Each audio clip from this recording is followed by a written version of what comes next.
దేవుణ్ణి ప్రేమిస్తే, ఆయనతో ఉంటే, ఆయనతో స్నేహం చేస్తే, ఆయన ఆజ్ఞల మార్గంలో నడిస్తే నీ జీవితం ఎలా ఉంటుందో తెలుసా? ఈ రోజు నీ పరిస్థితులు, స్థితిగతులు చెప్పలేని స్థితిలో, చెప్పుకోలేని స్థితిలో, హీనమైన స్థితిలో, దరిద్రమైన స్థితిలో, నిందించబడిన స్థితిలో, అవమానించబడిన స్థితిలో ఉండొచ్చు, ఉన్నాయేమో.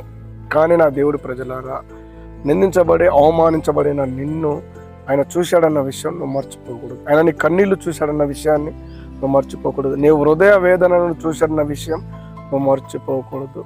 విశ్వాసంతో, భక్తితో, ప్రార్థనలో ఎదుగు.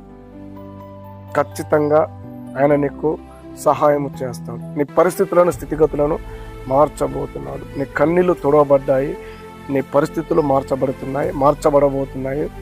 దేవుడు నీకు ఆనందమును, బహుమానమును, శాశ్వతమైన కృపను నీకు దయచేయబోతున్నాడు. విశ్వసించి ప్రార్థించు, ప్రేమించు.